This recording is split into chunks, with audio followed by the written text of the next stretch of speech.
We have seen quite the opposite over these past few months.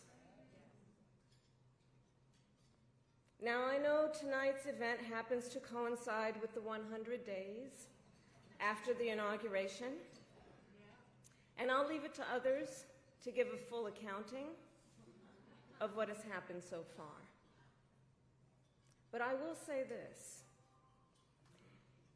Instead of an administration working to advance America's highest ideals, we are witnessing the wholesale abandonment of those ideals.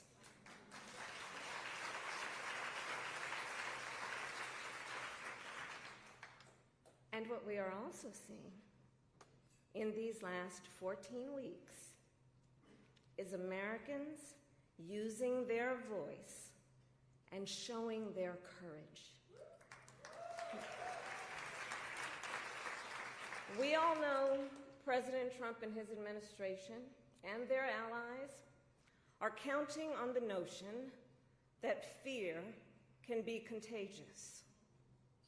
They are counting on the notion that if they make some people afraid, it will have a chilling effect on others.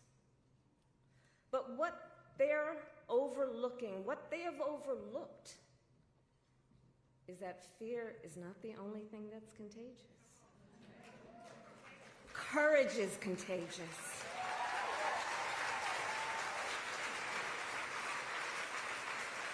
The courage of Americans who are banding together in the face of the greatest man-made economic crisis in modern presidential history.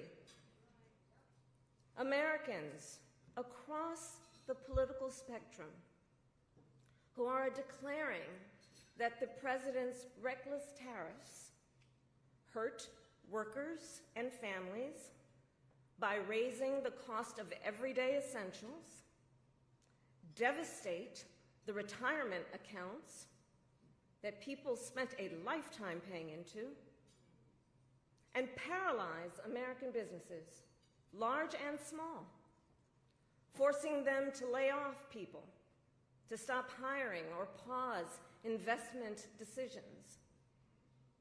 The courage of Americans we are seeing who are rallying at Social Security offices to protect their hard-earned benefits. Of Americans who are speaking out to say, it is not okay to violate court orders. Not okay.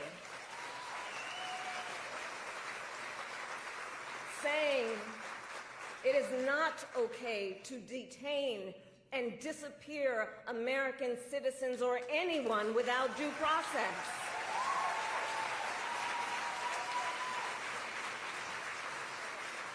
The courage of judges to uphold the rule of law in the face of those who would jail them. Of universities that are defying unconstitutional demands that threaten the pursuit of truth and academic independence.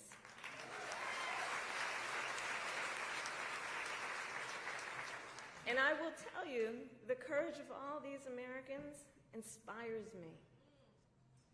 And I have been inspired by the movements like the one in Wisconsin that put Susan Crawford on the Supreme Court, by the State of the People Power Tour that is aiming to ignite